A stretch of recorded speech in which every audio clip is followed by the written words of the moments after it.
여러분 안녕하세요. 4월 1일 수요일에 온 시카고 뉴스 허일숙입니다. 어제 재미있는 것을 하나 보게 됐는데요. 위스콘신주에도 사계절이 있죠. 그런데요. 이 위스콘신주의 사계절을 이렇게 표현을 했어요. Almost winter, winter, still winter, and construction season. 이렇게 돼 있었습니다. 잠시 이게 무슨 소리지 했다가요. 바로 빵 터지고 말았는데요. 금방 이해가 됐거든요. 시카고도 비슷한가요? 그래도 저는 almost winter, winter, still winter 보다는 좀 나은 것 같다라고 생각을 했는데요. 오늘 아침에 뚝 떨어진 기온을 보면서 생각을 바꿨습니다. 비슷한 것 같아요. still winter 였습니다. 이 still winter가 지나면 시카고에도 컨스트럭션 시즌이 오겠죠.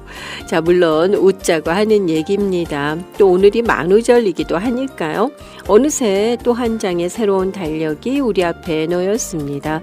칸칸이 나뉘어진 30개의 칸에 앞으로 어떤 일들이 기록이 될까요? 되도록이면 지우고 싶은 일들은 기록이 되지 않았으면 하는 바람도 가져봅니다. 말씀드린 것처럼 오늘 만우절이죠. 모두에게 웃음을 선사했던 장난스러운 거짓말 해본 적이 언제인지도 모르겠습니다. 그런데요, 때로는 평소에 쑥스러워서 못했던 말들을 이 만우절이라는 방패를 이용해서 슬쩍 건네는 경우도 많이 있다고 합니다. 거짓말의 옷을 입고 진심을 건넨다거나 할까요? 장난처럼 던진 말 속에 진심이 숨어 있을 때도 간혹 있습니다. 상대방을 기분 좋게 하는 말, 되도록이면 거짓말이 아닌 진심이었으면 하는 바람입니다. 4월 1일 수요일에 온 시카고 뉴스는요. 주요 뉴스에 이어서 아동들의 SNS 중독과 관련해서 이은지 상담사 어제에 이어서 오늘도 만나 뵙고 도움 말씀 듣도록 하겠습니다.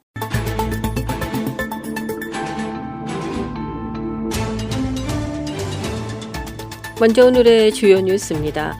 트럼프 대통령이 대이란 전쟁과 관련한 대국민 연설을 예고했습니다. 4월 6일까지 이란의 발전소 등 에너지 인프라에 대한 공격을 유예하고 이란과 협상을 진행하고 있는 가운데 갖게 되는 대국민 연설이라 어떤 내용이 담길지에 관심이 집중되고 있습니다. 트럼프 대통령의 대국민 연설 계획은 어제 저녁 캐롤라인 레빗 백악관 대변인의 X 게시물을 통해서 알려졌습니다. 연설 시간은 동부 시간으로 오늘 오후 9시입니다. 레빗 대변인은 트럼프 대통령이 이란과 관련해 중요한 진척 사항을 발표할 예정이라고 소개했습니다. 이에 대해서 종전 선언을 할 것이라는 예측도 나오고 있지만 트럼프 대통령이 최종적으로 어떤 출구를 선택할지는 여전히 불확실한 상황이라고 언론들은 전했습니다. 최근 몇몇 여론조사에서 트럼프 대통령의 국정 지지율이 30%대로 떨어진 것으로 나타나고 있고 대이란 전쟁에 대한 지지도는 개전 이후 계속 저조한 상황에서 트럼프 대통령 입장에서는 전쟁의 성과와 당위성을 재차 역설함으로써 지지층의 민심을 잡기 위한 행보라는 분석도 나오고 있습니다. 트럼프 대통령은 어제 대이란 전쟁을 종료하는 시점에 대해 아주 곧 very soon이라고 표현하며 2-3주 이내를 거론했습니다. 동시에 트럼프 대통령은 이란과의 종전 합의가 도출되지 않고 이란이 봉쇄하고 있는 호르무즈 해협의 통행이 정상화되지 않은 상태더라도 전쟁을 끝낼 수 있다고 밝히면서 일방적 승리 선언과 철수 구상을 피력한 바 있습니다. 트럼프 대통령은 어제 백악관에서 열린 행정명령 서명식 행사에서 취재진이 미국 내에서 급등한 휘발유 가격을 낮추기 위한 방안을 묻자 내가 해야 할 일은 이란을 떠나는 것이라면서 그러면 유가는 폭락하게 된다고 덧붙였습니다. 이런 가운데 마코 루비오 국무부 장관은 이란과의 전쟁이 마지막에 접어들었음을 시사했습니다. 루비오 장관은 어제 팍스뉴스와의 인터뷰에서 결승선이 보인다면서 오늘 내일은 아니지만 그날이 다가오고 있다고 말했습니다. 트럼프 대통령은 이란과의 협상이 타결되지 않고 호르무즈 해협의 봉쇄가 지속되더라도 전쟁을 끝낼 것이라는 입장을 밝힌 바 있습니다. 트럼프 대통령이 출생 시민권 금지 행정명령과 관련해 연방대법원 변론에 직접 참석할 뜻을 밝혔습니다. 트럼프 대통령은 어제 백악관에서 행정명령 서명식을 한 뒤 오늘 있을 연방대법원의 출생 시민권 금지 행정명령 변론에 대한 질문이 나오자 내가 직접 간다고 말하고 연방대법원에 간다는 뜻이냐는 질문에 대해서는 그럴 것 같다고 답했습니다. 행정부의 주요 정책에 대한 소송에서 대통령이 직접 연방대법원 변론에 참석하는 것은 이례적인 일입니다. 그러나 출생시민권 금지에 대해서 연방대법원이 트럼프 대통령에게 우호적인 결정을 하지 않을 가능성이 크다는 전망이 이어지고 있습니다.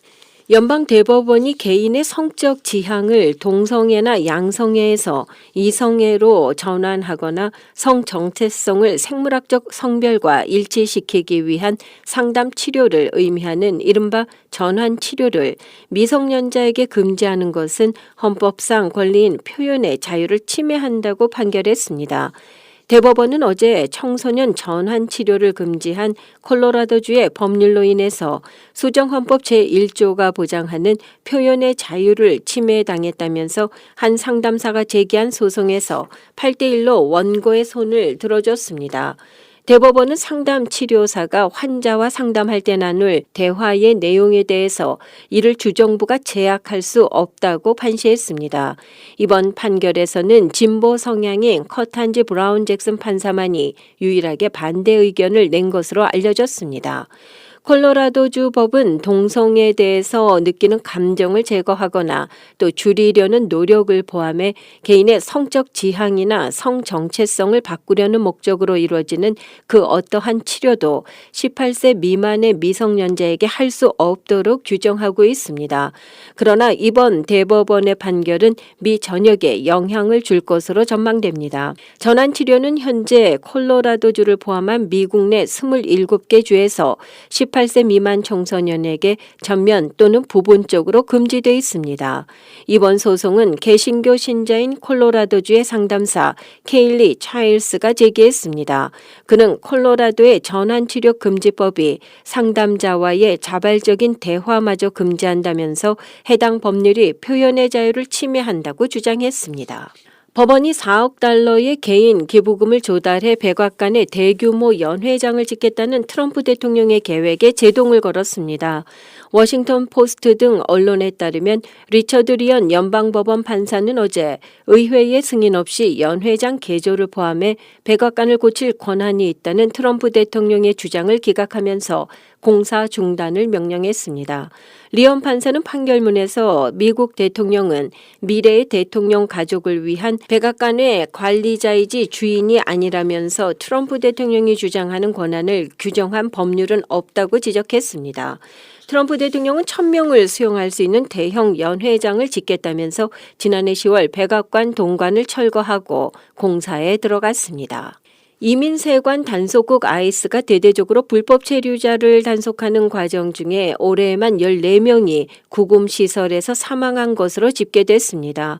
MBC 방송과 로이터 통신 등이 어제 국토안보부 자료를 분석한 결과 올해 초부터 현재까지 아이스 시설 구금 중 사망한 사람은 14명으로 2024년 연간 사망자 수를 넘겼습니다. 멕시코 외교부는 비위생적인 환경과 부적절한 의료 돌봄 등 구금시설의 열악한 환경을 지적하고 관련 소송을 지원하기 위한 법정 의견서를 제출할 계획이라고 밝혔습니다. 아동들도 구금시설에 갇혀 제대로 된 교육을 받지 못하고 있는 것으로 알려졌습니다. MBC 방송에 따르면 아동 총 2,300여 명이 부모들과 함께 아이스 구금 시설에서 지내는 것으로 나타났습니다. 미국 내 휘발유 가격이 갤런당 4달러를 넘어섰습니다. 자동차협회 트리플레이에 따르면 어제 현재 전국 평균 미국 내 휘발유 가격이 심리적 기준선인 갤런당 4달러를 넘어섰습니다. 이는 우크라이나 전쟁으로 에너지 시장이 요동쳤던 2022년 8월 이후 가장 높은 수준입니다. 주별로 보면 캘리포니아가 갤런당 평균 5달러 89센트로 가장 높고 하와이가 5달러 45센트, 워싱턴이 5달러 34센트로 그 뒤를 이었습니다. 한편 가장 저렴한 오클라호마주의 가격은 평균 3달러 27센트였습니다. 미국의 그린 사이언스 정책연구소 등 국제연구팀은 국제학술지 환경과학기술에서 가정용 항균 제품에 포함된 살생물제 바이오사이드가 세균의 항생제 내성을 촉진할 수 있다고 경고했습니다. 그린 사이언스 정책연구소 연구원은 소비자 제품의 살생물제의 사용은 항생제 내성 대응에서 비교적 쉽게 개선할 수 있는 영역이라면서 항균 첨가물을 줄이면 화학 오염을 낮추고 공중 보건을 보호하면서 슈퍼박테리아의 확산을 늦출 수 있다고 말했습니다. 유엔 환경 계획에 따르면 항생제 내성균 감염은 전 세계적으로 매년 100만 명 이상의 사망을 초래하고 있으며 2050년에는 암에 버금가는 주요 사망 원인이 될 수도 있습니다. 기존 연구에서는 항균 비누와 물티슈, 소독 스프레이 등 세균 제거 가정용품에 널리 쓰이는 4급 암모늄 화합물과 클로록시네롤 등 살생물제가 중요한 항생제 의약품에 대한 내성을 촉진할 수 있다는 결과가 제시돼 왔었습니다. 연구팀은 이런 살생물제는 가정에서 사용된 뒤 하수로 흘러들어가 환경에 축적되고 세균이 적응하면서 점차 제거하기 어려운 형태로 진화하는 데 유리한 조건이 만들어진다고 설명했습니다. 살생물제는 항균 손 세정제뿐만 아니라 세탁용 살균제, 플라스틱, 섬유, 개인 위생용품 등 다양한 소비 제품에 사용되고 있습니다. 코로나19 팬데믹 기간 사용량이 급격히 증가한 이후 현재까지 사용량이 높은 수준을 유지하고 있습니다. 오는 4월 5일 부활절에 시카고 지역에 부활절 연합 예배가 있습니다. 4월 5일 새벽 6시에 각 지역별로 열리게 되는데요. 알링턴 하이츠 지역은 성공회 한마음교회, 시카고 지역은 베다니 장로교회, 레이크 카운티 지역은 시카고 순복음 중앙교회, 샴버그 지역은 샴버그 한인교회, 베링턴 호프만 에스테이트 지역은 펠로우십 교회, 글렌뷰 나일스 지역은 시카고 기쁨의 교회, 네퍼빌 지역은 네퍼빌 장로교회, 윌링과 마운트 프로스펙트 지역은 순복음 시카고 교회입니다. 이번 부활절에 드려지는 헌금은 중국 내 탈북 여성 구제를 위해서 사용될 예정입니다. 네, 오늘 이 시간에는요, 어제에 이어서 아동들 그리고 청소년들의 SNS 중독과 관련해서 한울복지관의 이은지 상담사님으로부터 도움 말씀 듣도록 하겠습니다.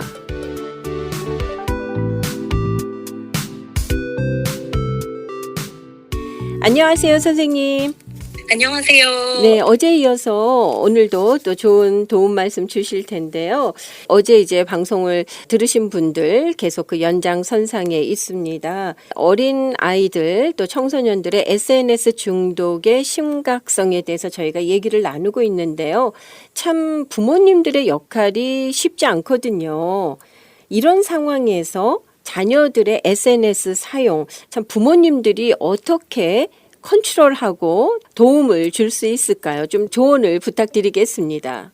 네, 일단 노출을 최대한 줄이는 게 중요하다고 생각합니다. 그래서 아주 어린 아이들 같은 경우에 울고 뭐 떼쓰고 이러면 사실 아이패드나 아이폰 주기가 쉽잖아요. 보고 있으면 이제 조용해지고 집중하고 부모님은 그때 다른 일을 할 수 있고 하니까요. 근데 사실 그게 굉장히 나쁜 습관을 어릴 때부터 기르는 거더라고요. 그러니까 뇌의 보상 시스템을 이러한 SNS나 아니면 유튜브 등에 길들이시는 거죠. 그래서 어린아이들에게는 가능하면 노출을 시키지 않는 것이 중요하고요. 청소년 같은 경우에는 아마 소셜미디어에 굉장히 많이 붙어 있을 거예요. 왜냐하면 친구들이 다들 하고요. 그리고 한편으로 그때 나이 때 사실 부모님하고 어울리는 거를 별로 안 좋아하잖아요. 그렇습니다. 다들 네네. 독립적인 시기고요. 네. 그래서 청소년 같은 경우에는 아마 하지 말라라고 화내는 게 오히려 감정적인 반발을 일으킬 것 같아요. 그래서 한번 본인의 소셜미디어 사용 시간이 얼마나 되는가. 요즘에는 앱도 있잖아요. 스크린 타임 같은 거를 보고 내가 인스타나 틱톡에서 막 2시간이나 보내는구나 이렇게 통계를 볼 수가 있거든요. 그 시간을 측정을 유도해서 그 시간대에 하고 싶은 다른 게 있는가 이야기를 해보는 등 그 동기부여를 일단 해주는 게 도움이 될 것 같습니다. 원래 무언가 습관을 끊고 싶을 때요. 그거를 끊는다고 생각하는 것보다는 다른 걸로 대체를 하는 게 효과적이라고 해요. 그래서 이렇게 담배 많이 피시는 분들 옛날에 사탕 물고 계셨잖아요. 네. 그거 비슷하게 소셜 미디어 말고 운동이나 취미나 아니면 내가 소셜 미디어로 사실은 어떠한 욕구가 충족되고 있는지 청소년들과 이야기를 해보는 것도 좋은 것 같아요.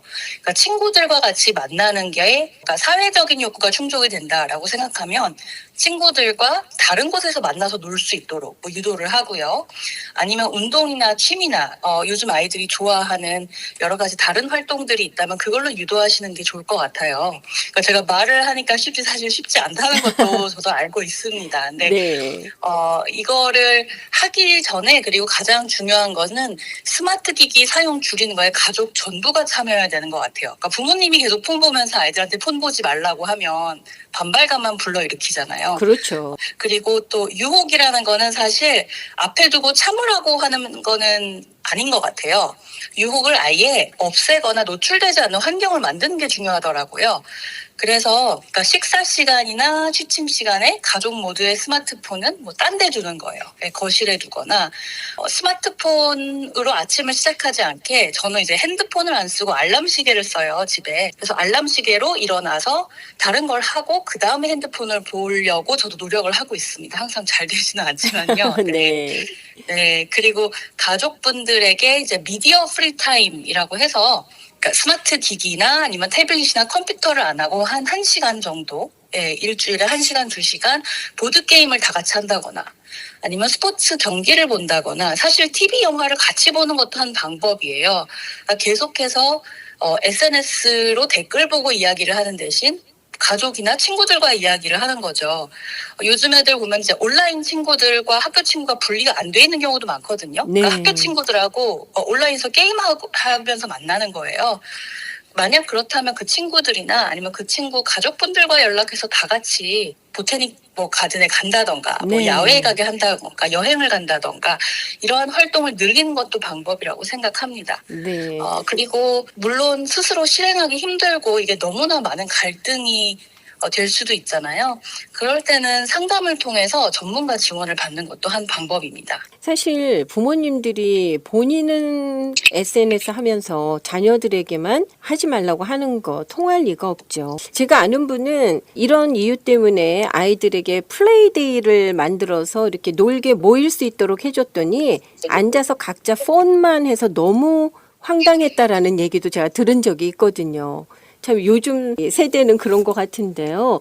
선생님 혹시 아이들이 부모님들 눈에 얘가 이거 좀 중독 현상을 보이는구나 하고 알아챌 수 있을 만한 좀 특별한 행동들이 있을까요? 아마 이제 많은 분들이 이미 알고 계실 것 같아요. 폰만 계속 보는 거요. 얼마나 많이 봤는지를 스크린 타임으로 알 수 있기 때문에 네. 한번 자녀들 폰에 스크린 타임을 참고를 해보시거나요. 아까 그 말씀해주신 그 플레이데이 얘기가 되게 좀 슬펐거든요. 저는 들으면서. 근데 맞아요. 한편으로는 또 이해도 가더라고요. 다 같이 만나서 놀아야 되는데 가장 재밌는 활동이 무엇인가 아이들에게 폰 보는 거니까 다 같이 모여서 폰을 보는 거죠. 그래서 그 아이들 같은 경우는 계속해서 너무 핸드폰이나 태블릿 같은 거에 붙어 있는 것. 그 다음에 그 다른 친구들과의 상호작용이나 이런 거에서 사회성이 좀 떨어지는 것 같기도 하다. 아니면 핸드폰이나 태블릿이나 뭐 소셜미디어 보면서 뭐 잠을 미루고 숙제를 안 하고 이런 일들이 많아진다라고 하면은 한번 체크를 해보셔야 될 것 같아요. 그리고 이거는 어른에게도 저희가 많이 쓰는 방식인데요. 청소년은 아이와 어른의 사이잖아요. 그래서 한번 이것도 사용을 해볼 수 있을 것 같습니다. 그러니까 제일 재밌는 활동이 뭐냐라고 물어보는 거예요. 인생의 낙이 되는 거. 그래서 술 좀 끊고 싶은 분들하고 이야기할 때 제가 물어보거든요. 술보다 재밌는 활동이 뭐가 있느냐. 술보다 뭐 인생의 낙이 되는 그러한 것이 무엇이 있느냐 여쭤보거든요. 그럼 보통 단주를 하려고 하시는 분들은 좀 생각해 보시다가 술이 가장 낙이었던 것 같다라고 생각하고 그때 약간 충격을 받으세요. 그래서 그거 비슷하게 소셜미디어나 컴퓨터 뭐 이런 것보다 재밌는 게 무엇이 있느냐라고 한번 물어보고요. 청소년이라면 이제 자기가 깨닫게 하는 것도 굉장히 중요하니까요. 이야기를 같이 하셨으면 좋겠습니다. 어쨌든 부모님들의 관심과 또 더불어서 시간을 함께 쉽게 보내주는 것, 그것이 참 중요하지 않을까 싶습니다. 선생님, 혹시라도 자녀들이 이 중독이라는 판단이 들었을 때 어떻게 조치를 해야 될까요? 그냥 내가 할 수 있다라는 선을 좀 넘는 경우도 많이 있는 것 같거든요.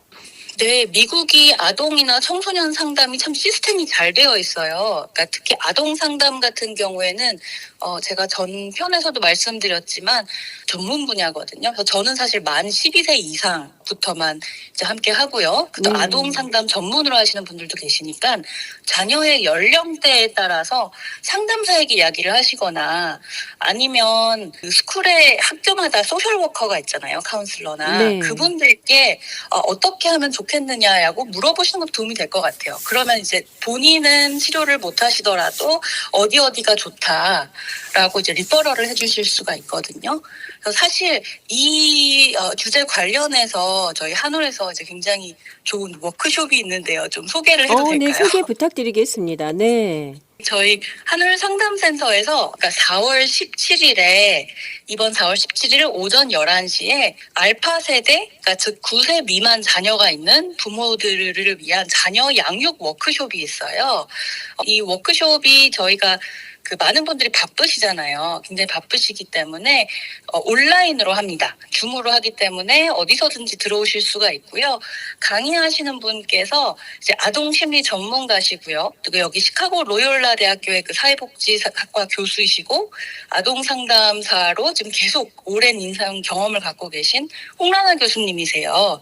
그래서 홍라나 교수님께서 이제 그러니까 어린 자녀의 양육에 대해서 얘기하시면서 스마트 기기 중독에 대해서도 어떻게 대처를 할 것인가, 이거 이용을 어떻게 조절할 것인가에 대해서도 말씀해 주실 예정이세요. 네, 그리고 무료고요. 네, 좀 모시기 어려운 전문가이기 때문에 많은 분들이 등록해 주셨으면 좋겠습니다. 일단 신청을 해야 되겠죠? 네, 신청을 해주시면 저희에게 도움이 많이 됩니다. 그래서 신청하시려면 저희 한울상담센터로 전화를 주셔도 돼요. 전화번호가 847-616-2030이고요. 아니면 저희 한울상담센터 검색하시면 그 한울종합복지관이나 한울상담센터 웨브사이트가 뜨거든요. 네. 거기에 있는 그 콘택트, 그 연락 폼을 사용해서 문의해 주셔도 됩니다.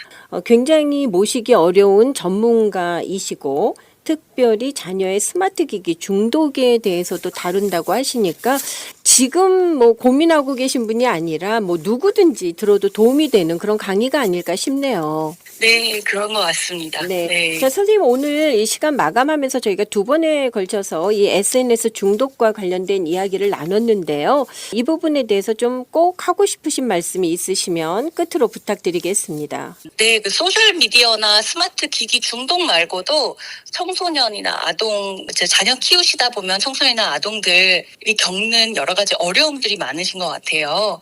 그래서 저희가 만 12세 이상의 이제 아동이나 청소년은 저희 한울상담센터에서 또 상담을 받으실 수도 있고요. 그리고 혹시 궁금한 점이 있다면 저희 한울상담센터에서 얼마든지 답을 드릴 수가 있습니다.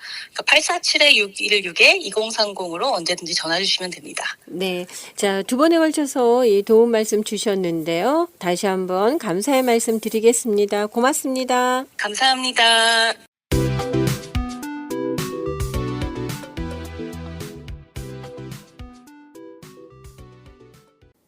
오늘 수요일입니다. 고난주간 수요일은 특히 침묵의 날 혹은 유다의 배반의 날로 불리고 있습니다. 성경 기록상 예수님의 특별한 행적이 나타나지 않아서 고요함 속에 십자가를 준비하는 시기이기도 하지만 한편으로는 유다가 예수님을 넘겨줄 기회를 찾기 시작한 배반의 날이기도 합니다. 마태복음 26장 14절에서 16절 말씀, 그때의 12 중에 하나인 가롯 유다라 하는 자가 대제사장들에게 가서 말하되 내가 예수를 너희에게 넘겨주리니 얼마나 주려느냐 하니 그들이 은 30을 달아주거늘 그가 그때부터 예수를 넘겨줄 기회를 찾더라. 저는 오늘 이 침묵과 배반에 대해서 묵상하면서 작은 실천을 해보려고 합니다. 세상의 유혹과 기준 앞에 가룟 유다와 같은 마음이 내게는 없었는지 되돌아봅니다. 자, 오늘 하루도요, 여러분 깊은 말씀의 묵상이 함께 하시는 하루가 되시길 바라겠습니다.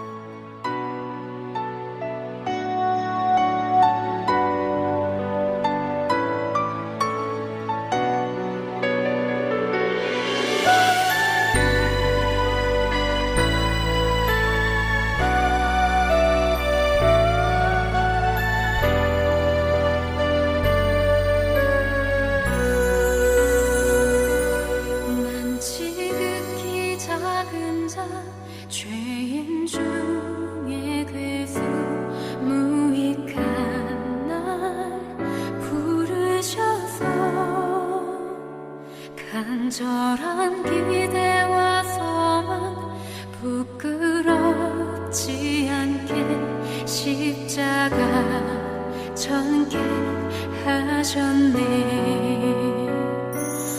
어디든지 가리라 주 위에 서라면 나는 전하리 그 십자가. 내 몸에 밴 십자가 그 보혈의 향기 온 세상 채울 때까지 살아도 주를 위해 죽어도 주를 위해 사나 죽으나 난 주의 것. 십자가의 능력 십자가의 소망 내 안에 주만 사시는 것. 난 지극히 작은 자 죄인 중에 괴수 무익한 날 부르셔서 간절한 기대와 소망 부끄럽지 않게 십자가 전개하셨네.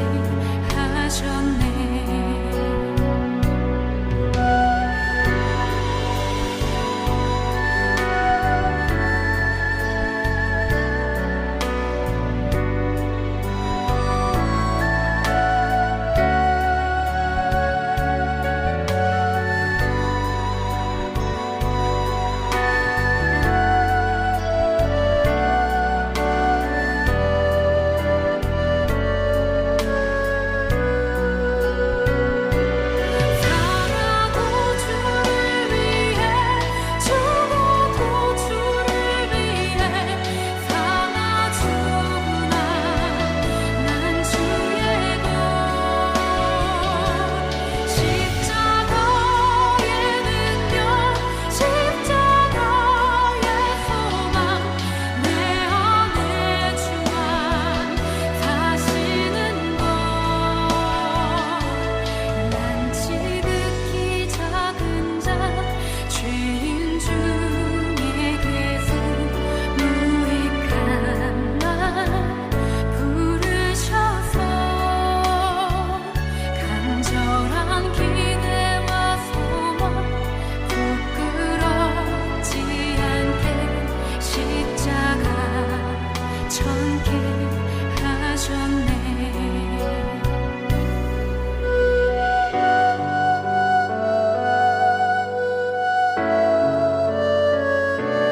내 사랑 나의 십자가.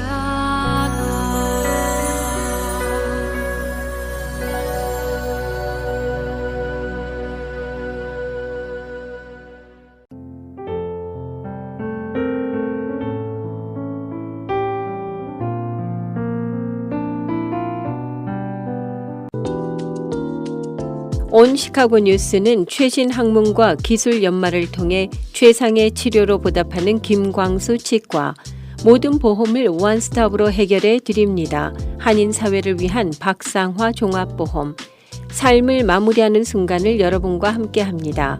가장 저렴한 비용과 신뢰를 바탕으로 정성을 다하는 줄리심 장의사. 최고의 상품으로 소비자의 행복을 책임지는 영신 건강 제공으로 함께합니다. AM 1590, FM 95.9, WCGO 에반스톤 시카고입니다. The views and opinions in the following show do not necessarily reflect that of this station or its ownership.